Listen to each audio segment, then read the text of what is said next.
You've seen these buildings before. Cold, heavy, concrete monsters.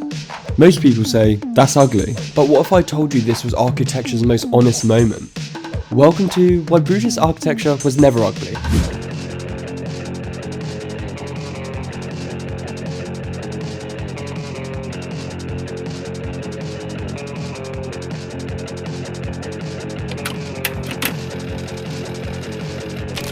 What is brutalism?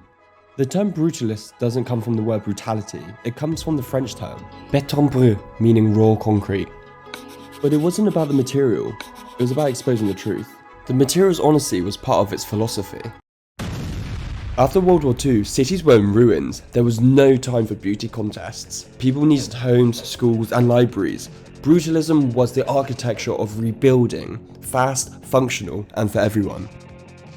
The Barbican Centre stands out as one of the most ambitious examples of post-war brutalist architecture in the UK. Conceived as a city within a city, it embodies the vision of urban renewal, combining housing, culture and public space in a single monumental concrete complex. Henrietta Billings, director at Save Britain's Heritage and lover of brutalism, sheds more light on the Barbican Centre. Using this amount of concrete would be impossible today. It would just be far too energy intensive and far too expensive. But not only that, is the technique with which they used to create this surface, and it's using a drill. Essentially workmen drilling this surface to create this really uneven texture. Three simple materials: concrete, steel and glass. What I love about it is just the simplicity of it. And through that simplicity you get designs like this, and through the glass you see the concrete stairs, and again you see the steel banisters. So even through the glass you see the same repetition of materials. I love it. These buildings weren't just cheap solutions, they were utopian, political, anti-elitist, a rejection of polished and privilege. We can see these ideas in buildings like the Gen X Tower.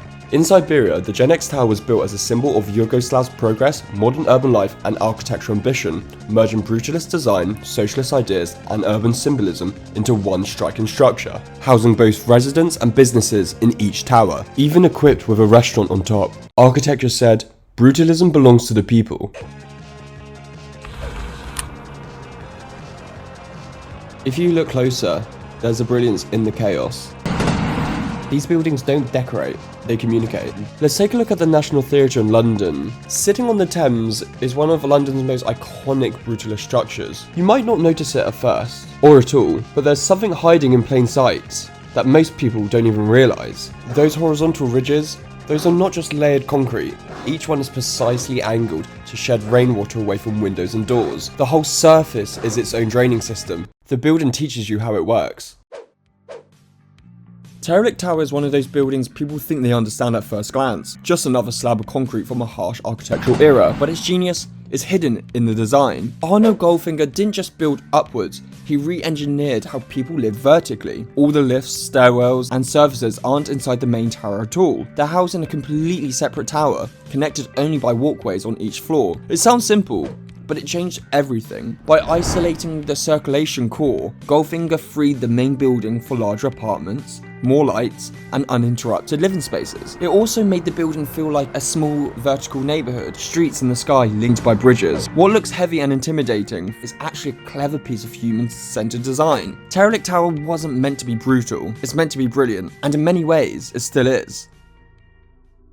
Have you ever noticed how so many futuristic films are set in brutalist buildings? Blade Runner, 2049, The Clockwork Orange, Dread, The Hunger Games. They all use brutalist architecture in their worlds. There's something about this architecture that just feels like the future, or maybe a version of the future we're not sure we want. It's raw, geometric, stripped back. There's no decoration, no warmth, just structure. It feels logical, efficient, almost too efficient, like it was designed by something that values order over comfort. That what makes them perfect for cinema.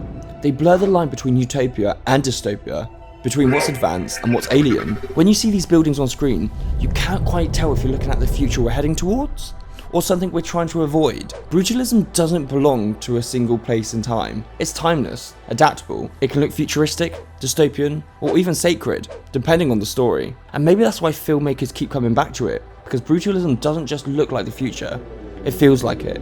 Cold, honest, and just a little bit too real. Brutalism is making a comeback. Once seen as cold and controversial, these concrete giants are now iconic. Take the Trellick Tower in London. One apartment can sell to over £500,000. Proof that this raw, unapologetic style is now desirable. On TikTok, brutalism is trending. Creators love showcasing the scale, symmetry, and shadows of these massive concrete blocks, often paired with some moody Eastern European music, like Doma, giving the perfect dystopian nostalgic vibes. What was once rejected is now celebrated, blending history, style, and internet culture. Brutalism isn't just architecture, it's an aesthetic, a soundtrack, a mood. There's something about brutalist buildings I just can't get my head around. I've always been drawn to brutalism, but not because it's beautiful, at least not in the traditional way. It's more about how it makes me feel. And honestly, I'm not even sure what that feeling is. When I look at these buildings, there's something heavy but comforting about them. They feel cold and harsh, yet somehow calm.